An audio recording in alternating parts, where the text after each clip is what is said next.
Many of us have probably thought this way. I'm a good person, I try to be good, and I can handle things on my own. I have a solid family, good friends, a satisfying life, all achieved by myself. So why do I need God? I used to be like that. But don't worry, I'm not here to impose something like, you need God because you're destined for hell, or, you need to be saved. If someone had told me that when I thought that way, well, I can assure you it wouldn't have been an effective approach. However, throughout my journey, I began to realize that there were moments when even my strength and determination were not enough to face life's challenges. There were situations that left me perplexed and without answers, leading me to seek something more, something beyond what the material world could offer. It was in these moments of vulnerability that I started questioning my own understanding of God's existence. Sometimes, we need to be confronted with our own limitations to perceive the presence of something greater than ourselves. It's as if God is inviting us to recognize that there is a source of wisdom, love, and comfort beyond our individual capabilities. A presence that sustains everybody in times of difficulty and guides us at the crossroads of life. No matter how much we try to control every aspect of our lives, there are moments when we are forced to admit that we are not in control. And it's in those times that we turn to God for guidance and peace. For, in recognizing our dependence on Him, we find a source of strength that surpasses our own understanding. So, I'm not here to tell you that you need God because you're destined for hell, but rather to share my own journey of faith and discovery. For, looking back, I see that it was in the most difficult moments that I found comfort in God's presence.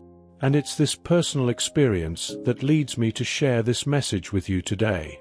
Therefore, if you find yourself questioning the need for God in your life, I invite you to open your heart and mind to the possibility that there is more than we can see or understand.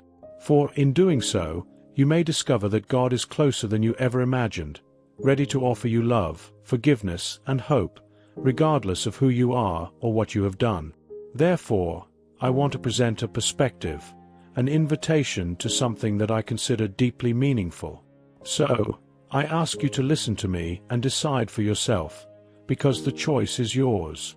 I've always been fascinated by a quote from Pierre Teilhard de Chardin. We think we are physical creatures in search of just a short experience of the spiritual. But, in reality, we are spiritual creatures living just a short experience of the physical. Which, in a way, resonates with us. We think we are physical creatures in search of a brief experience of the spiritual. However, in reality, we are spiritual beings living a brief experience of the physical. No matter who you are or what you believe, this idea touches something within us, because, in one way or another, we know that there is something more beyond this tangible world, something that transcends the routine of birth, education, work, family, and death. There is a dimension beyond what our eyes see. We are all a mixture of matter and spirit. While our bodies crave physical needs, touch, food, water, warmth, our inner being longs for something more subtle, something beyond the tangible, the spiritual truth we all seek, the love we all desire to receive and share, and the goodness we aim to express and find in the world around us.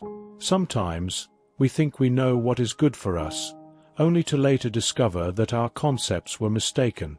And when we find these things, truth, love, goodness, a genuine joy, different from fleeting happiness, floods our souls.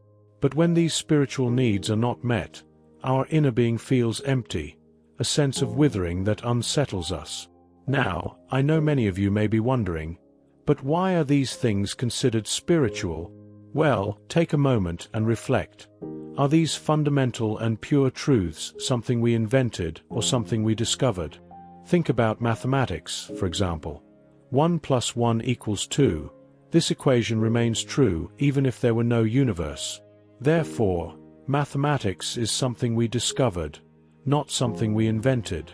But where do these fundamental truths come from? They predate us, but they have an origin. And it is this origin that we have been seeking since time immemorial.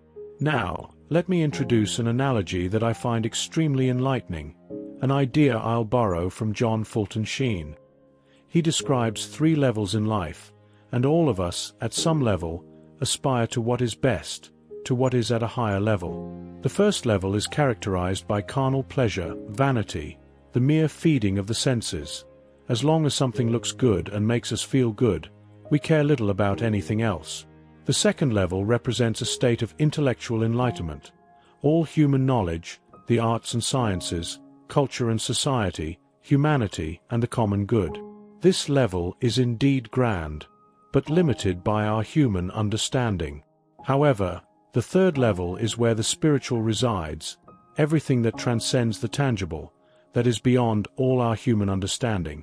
It is at this level that we find the source of pure truth, to which each of our minds is naturally drawn, of pure love, which each of our hearts longs to receive and share, and of pure and perfect goodness, which each of our souls desires.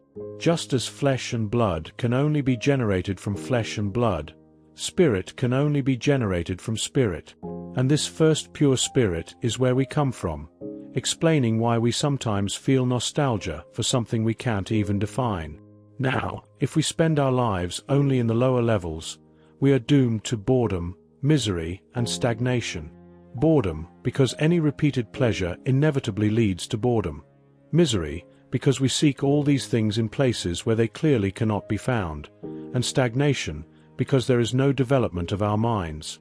Although many of us live comfortably at this intermediate level, enjoying our quiet lives watching movies and games, there is still a sense of emptiness, a perception that something fundamental is missing. And we wonder, is this all there is? Inevitably, we come to a crossroads where we are confronted with a choice to continue our search or to regress. I believe there are few of us who truly reach the highest level. I wish I could say that I am one of them, but I am not. Like many of us, I fight my battles on all 3 levels, but I know the highest level is there and I know it is real. And once we catch just a glimpse of it, we say, this is it, this is what I need. And we can immediately recognize those who live at this level, for they radiate an unshakable peace that transcends this world and are the most attractive people we have ever met in our lives. Now, we can advance on our own initiative, with a little discipline, humility, and an open mind to challenge our own limitations. However, reaching the highest level by our own means is an arduous journey. We will make many mistakes, be easily deceived, and only get so far, for this quest is beyond the categories of human thought. It's as if we were trying to understand life in another dimension. Now, we could speculate and try to imagine what it would be like there, but the truth is, unless we visit that place or someone from there comes here, we can't have a real idea. This is where God made it easy for us. He encapsulated all that truth, goodness and love, everything for which you, me, and the whole universe were created, everything that truly is Him, and embodied it into a human person. He sent He here, saying, teach them genuine truth, love them with our love and show them what true goodness is. He entered into our dimension, into our space and time, into our history, and gently and lovingly, with the force of all existence in His voice, proclaimed, I am the way, the truth, I am the food your soul craves. Come to me, and I will give you rest. That's why Jesus is so significant to me, and why He is my most urgent need. As I mentioned at the beginning, I hope this is more like an open invitation, something we can respond to throughout our lives. And this invitation is simple. Reflecting on our conversation and all the shared reflections, I realize how deep and meaningful each of our spiritual journeys is. Every written word and every expressed thought is a reminder that we are all in search of something greater, something that transcends our individual understanding. In our discussions, we have explored the complexity of the spiritual quest, the intersection between the physical and the spiritual, and the importance of recognizing our connection to something beyond ourselves. Together, we have discovered that life is a journey of discovery, filled with challenges and moments of learning. It is essential to remember that each of us has a unique story, a spiritual journey that is ours and ours alone. Our experiences shape our understanding of the divine, and it is through sharing and reflection that we can find greater clarity and understanding in our own quest. So, let us continue to seek, to question, and to explore, always with humility and an open mind. May we find inspiration in each other's experiences, and in the beauty of the world around us. And may, in the end, we find peace and fulfillment in our connection to the divine, who is called God. May this spiritual journey be a source of growth, healing, and transformation in our lives. And may, along the way, we find comfort in the certainty that we are not alone, that there is a loving and compassionate presence guiding us every step of the way. Let us move forward with courage, faith, and gratitude, knowing that the search for truth and meaning is a journey worth taking, and that, in the end, we may find ourselves closer to God and more fully alive than we ever imagined possible. May this reflection inspire each of us to embrace our spiritual journey with renewed vigor and determination, knowing that, in the end, true fulfillment lies in the continuous pursuit of the presence of the divine in our lives. So be it. If you found this video helpful, we kindly ask you to consider subscribing to our channel. Your support through subscribing enables us to create more valuable content for you. Thank you for your support. Not mentioning that by subscribing to our channel, you'll join a community of seekers and believers, all striving to understand God's plan for their lives. God bless you and see you later.